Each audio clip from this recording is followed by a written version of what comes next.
Olá, sejam bem-vindos e bem-vindas à nossa quarta aula do EJA. Meu nome é Gustavo Henrique, eu sou professor de Ciências Humanas. Hoje vamos trabalhar sobre a emergência do fascismo e do nazismo. Então, me acompanhe na aula. Vamos para o slide. O tema da nossa aula é a emergência do fascismo e do nazismo. Então, é um período conhecido como entreguerras, que vai acontecer em 1919 e 1939. Essa época, a gente vai ter crises nas sociedades, tanto europeia como o início também da crise da quebra da Bolsa de Valores de 1929 nos Estados Unidos, que vai agravar o cenário e vai acabar repercutindo no final como um dos motivos do surgimento da Segunda Guerra Mundial.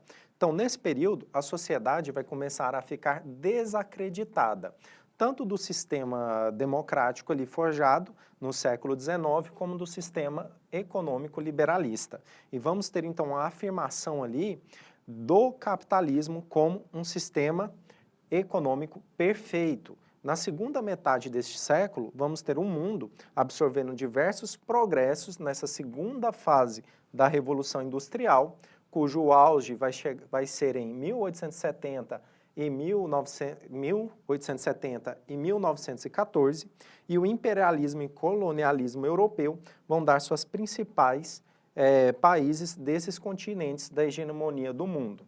Só que o que ocorre? Vamos ter uma questão de que a Itália vai se sentir menosprezada pelos países que venceram a Primeira Guerra Mundial, no qual ela pertencia nesse bloco econômico, e não vai se sentir tão contribuída ali, tão efetivada para os valores que estão acontecendo desses países que saíram vitoriosos. Enquanto que na Alemanha eles vão ter uma crise de revanchismo, eles vão se sentir muito prejudicados por conta do Tratado de Versalhes e que nisso esse tratado está causando grandes inflações e problemas econômicos para o povo alemão. Nisso vamos ter figuras de um sistema de surgimento ditatorial, tanto no fascismo como no surgimento ali do nazismo. Voltando para o slide.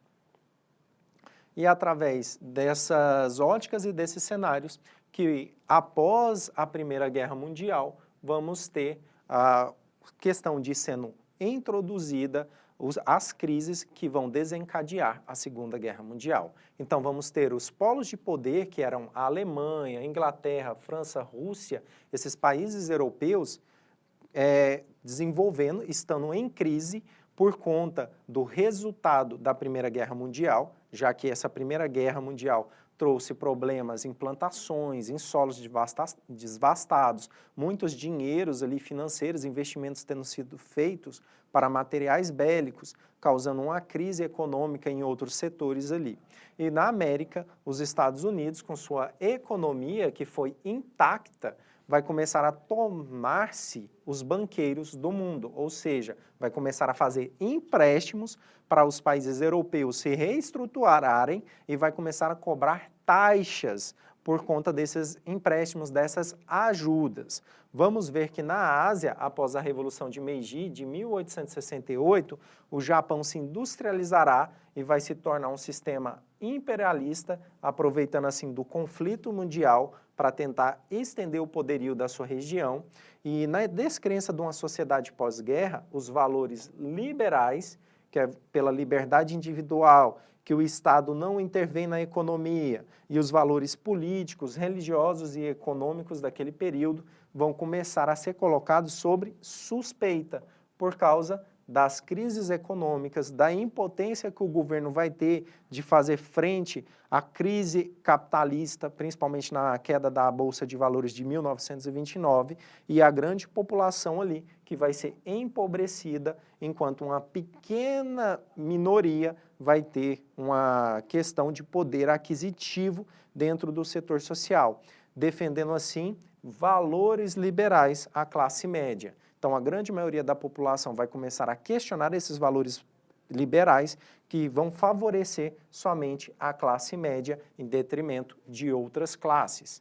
Então, concomitantemente, as várias crises que vão acontecer nesses países vão provocar o recrudescimento dos conflitos sociais.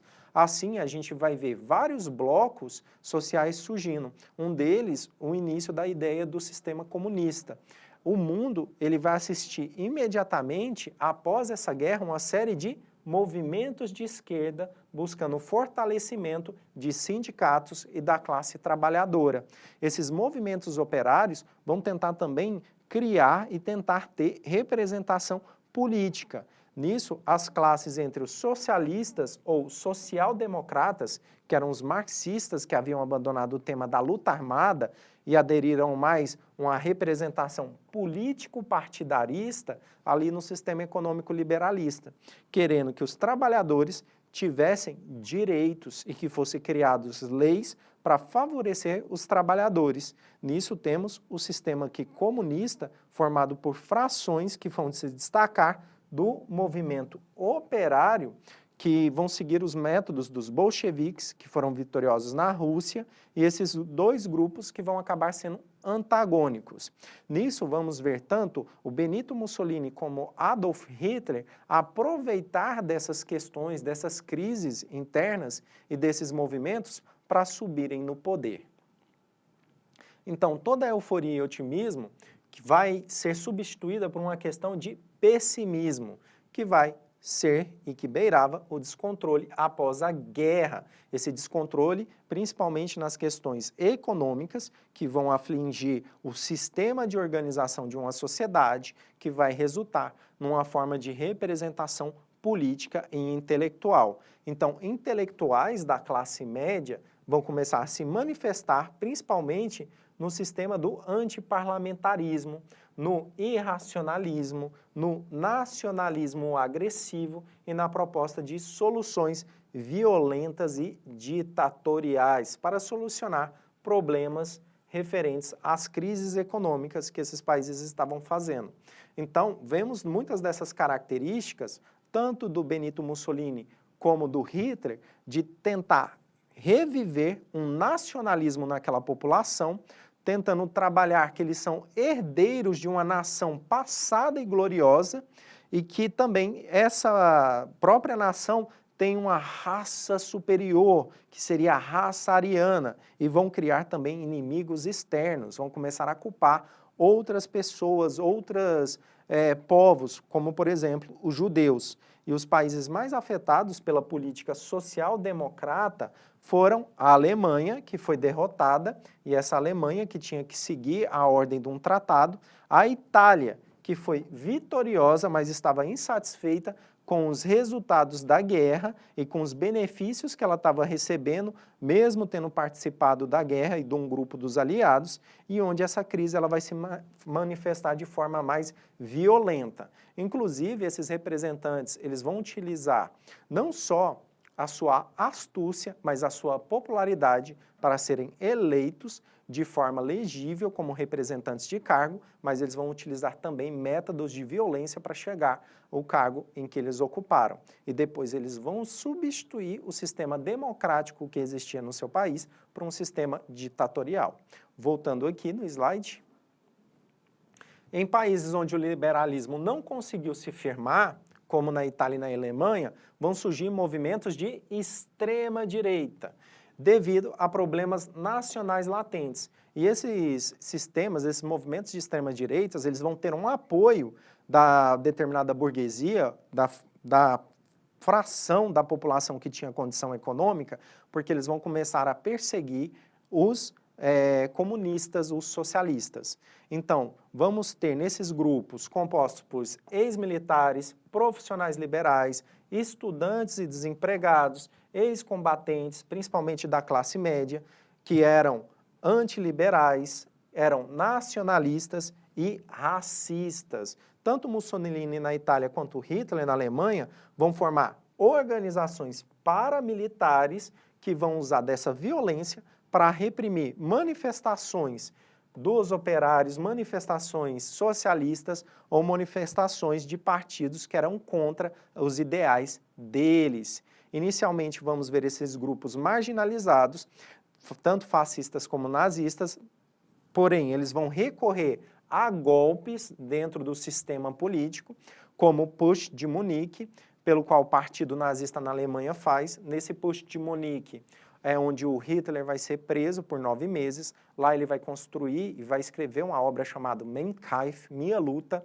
e nessa obra dele ele vai trazer ideias antissemitas, ideias racistas, ideias sobre uma raça ariana, e é onde ele desenvolve a ideia também do Terceiro Reich, que seria aquela pessoa que queria salvar a Alemanha daquela crise e queria trazer também uma expansão territorial, já que essa raça ariana seria, na ideia do Hitler, uma raça superior feita por pessoas com características europeias, características alemãs, e que deveria dominar os outros continentes. Nisso, temos uma noção de que a Segunda Guerra Mundial e até a militarização da Alemanha está buscando um sistema expansionista. E tanto Hitler como Mussolini, num primeiro momento, eles vão se encontrar, vão fazer acordos e vão fazer até testes do seu desenvolvimento bélico em outros países, como por exemplo na Espanha, para assim desencadear a Segunda Guerra Mundial. Voltando aqui para o slide. Então, com a crise que vamos ter, essa crise que vai ser mundial, principalmente por conta da crise de 1929, que acontece nos Estados Unidos, vamos ter uma noção da incapacidade estatal de conter agitações operárias, organizações fascistas e nazistas vão começar a criar um quadro de filiação que vai aumentar e eles vão ter detentores do capital que vão financiar esses partidos, visando suprimir, assim, ideias de esquerda e também para que não venha a ter legislações a favor desses trabalhadores. Então, vamos ver esses partidos sendo promovidos a partidos políticos de ordem mais imperialista. E essa ação capitalista explicada por Mussolini e Hitler vão ascender o poder por meios legais, já que esse grupo vai se unir e vai exigir que as autoridades daquele período deem cargos de comando para Mussolini e Hitler. Agora vamos para a correção da atividade 2, que se encontra na apostila de vocês, a questão 4. Observe a imagem e marque a alternativa correta. Vocês podem ver que na imagem temos o Hitler abraçando o mundo. Nisso traz uma ideia da característica expansionista, já que para o Hitler a população alemã ela deveria sempre trazer uma expansão do seu território e colocar outros povos à mercê do seu comando, já que naquela ideia da raça ariana, que seria uma raça preparada que deveria mandar e comandar os outros. Então, nisso temos essa ideia de expansionismo alemão e de que essa guerra, a Alemanha, ela deveria conquistar outros povos, outros continentes. Voltando aqui para o slide, por isso a alternativa correta a ser assinalada é a alternativa B. A primeira fase da guerra é o desejo de expansionismo alemão. Nessa primeira fase da guerra, a Alemanha vai expandindo seus territórios, conquistando nações vizinhas, e a segunda fase ela é de protecionismo. A Alemanha vai ter que se proteger na guerra contra os outros países que fizeram um grupo de aliados para combater essa questão de invasão e de expansão do poderio militar alemão. Então, terminamos nossa aula por aqui. Até a próxima e bons estudos.